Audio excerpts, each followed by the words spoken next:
Welcome to plastic engineering. इस वाले video lecture में हम लोग प्लास्टिक पॉल्यूशन के बारे में बात प्लास्टिक पॉल्यूशन की बात करने से पहले हम लोग ये देखेंगे प्लास्टिक क्या होता है। तो प्लास्टिक एक हमारा सिंथेटिक या सेमी सिंथेटिक ऑर्गेनिक मटेरियल है जो कि हमारा पेट्रोलियम क्रैकिंग के माध्यम से प्राप्त होता है और इसका जो मॉलिक्यूलर वेट होता है वो बहुत ज़्यादा होता है और इसकी जो ओवरऑल परफॉर्मेंस होती है वो भी अच्छी होती है, बट इसकी कॉस्ट हमेशा कम होती है। अब हम लोग ये देखेंगे कि प्लास्टिक जो है वो इन्वायरमेंट के प्रति किस तरीके से उत्तरदायी है। तो प्लास्टिक इन्वायरमेंट के लिए काफ़ी नुकसानदेह है और जनरली हम लोगों का जो प्रोडक्ट बनाए जाते हैं वो पॉलीथीलीन है या पॉलीविनाइल क्लोराइड है या पॉलीस्टाइरीन है। अब हम लोग आगे देखेंगे कौन कौन से प्रोडक्ट हैं जो प्लास्टिक के माध्यम से बनाए जा सकते हैं। तो यहाँ पे प्लास्टिक बैग्स हैं, कैरी बैग्स हैं, कंटेनर्स हैं, प्लास्टिक के फर्नीचर्स हैं, प्लास्टिक सीट्स या प्लास्टिक की छोटी छोटी फिटिंग्स हैं या प्लास्टिक के बड़े टैंक जिसमें हम लोग पानी स्टोर कर सकते हैं, प्लास्टिक टॉयज, प्लास्टिक की बाल्टियाँ या प्लास्टिक के सैनिटरी वेयर्स और काफ़ी सारे प्रोडक्ट हैं जैसे इंडस्ट्रियल प्रोडक्ट है या एग्रीकल्चर प्रोडक्ट, प्लास्टिक पाइप्स हो गए या automotive component like bumpers, dashboard या मीटर्स केसिंग। अब नेक्स्ट है हम लोगों का प्लास्टिक पॉल्यूशन कि बेसिकली प्लास्टिक पॉल्यूशन क्या होता है। तो उपयोग की गई वस्तुओं का खुले में फेंक देना ये हमारा प्लास्टिक पॉल्यूशन कहलाता है। अब हम इस चार्ट के माध्यम से देखेंगे कि प्लास्टिक पॉल्यूशन क्या होता है। तो जैसे हम लोगों ने किसी भी प्रोडक्ट को बनाया, प्रोडक्ट के बनाने के बाद हम लोग उस चीज़ का उपयोग करेंगे, जैसे ड्रिंकिंग वाटर है या मिल्क की पैकिंग है।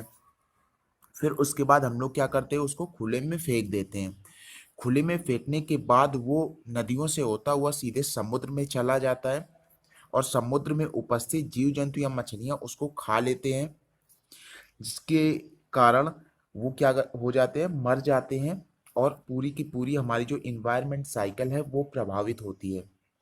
इस प्लास्टिक पॉल्यूशन के कारण कुछ अन्य टर्म्स भी हमारा अफेक्ट होते हैं, उनको हम लोग आगे देखेंगे। अब हम लोग देखेंगे कि हमारी अर्थ पे इतना ज़्यादा प्लास्टिक पॉल्यूशन क्यों है।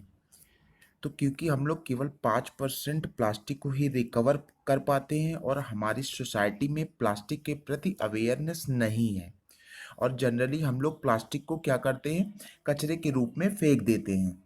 अब हम लोग का नेक्स्ट है कि इस प्लास्टिक से कौन कौन अफेक्ट होता है। तो प्लास्टिक से मरीन और एक्वेटिक के जो एनिमल होते हैं वो ज़्यादा अफेक्ट होते हैं। अगर हम लोग यहाँ पे सी की बात करें तो सी में हमारे पास जो कछुए हैं या और मछलियाँ हैं वो इफ़ेक्ट होती हैं। जैसे ये मछलियाँ प्लास्टिक को खाती हैं तो वैसे इनकी आंत में ये प्लास्टिक क्लॉट कर जाता है, जिसके कारण वे दूसरा कोई फूड नहीं खा पाती और वो अल्टीमेटली उनकी डेथ हो जाती है।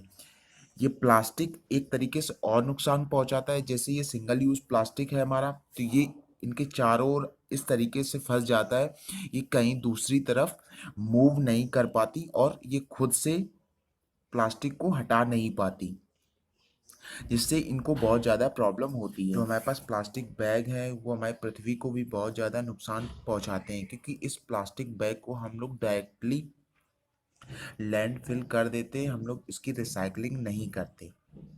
यदि हम इस प्लास्टिक बैग को जलाते हैं तो इससे बहुत ज़्यादा नुकसानदेह वाली गैसें या टॉक्सिक फ्यूम जनरेट होती हैं, जो कि हमारे हेल्थ के लिए और इन्वायरमेंट के लिए भी बहुत ज़्यादा नुकसानदेह होती हैं।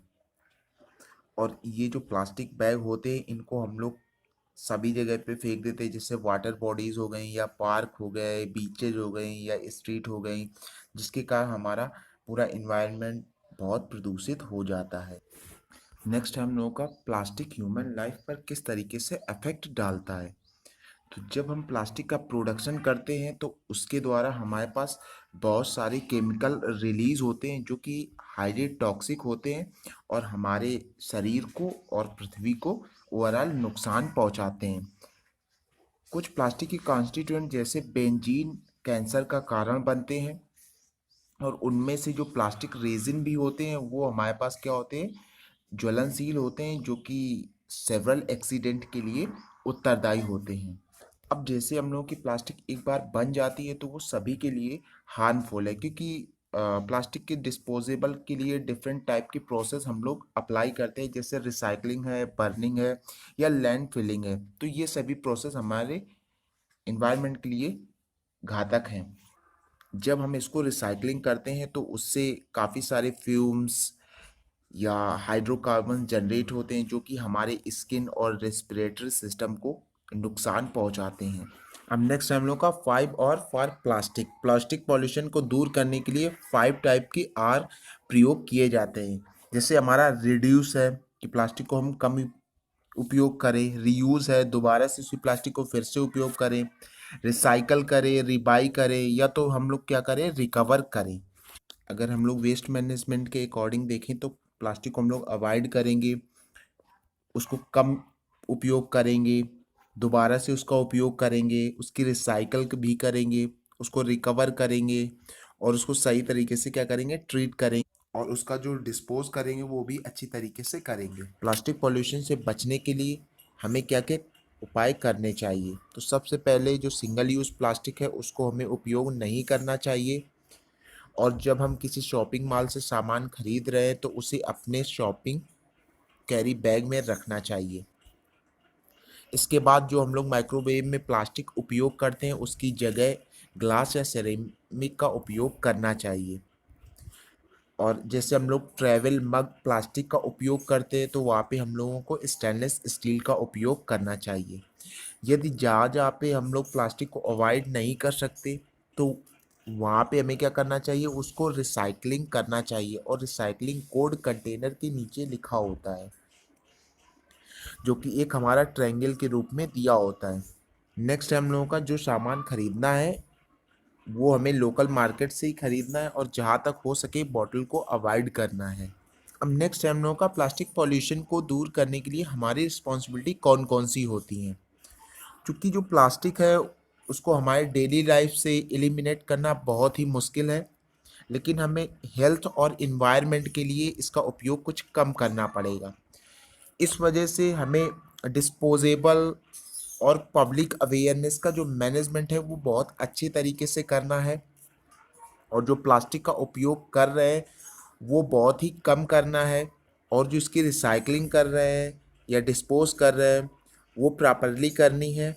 इसके बाद हमें जो प्लास्टिक है इसको डायरेक्टली ऐसे कूड़े की तरीके से फेंक नहीं देना, इसको एक यथावत जगह पे रखना है।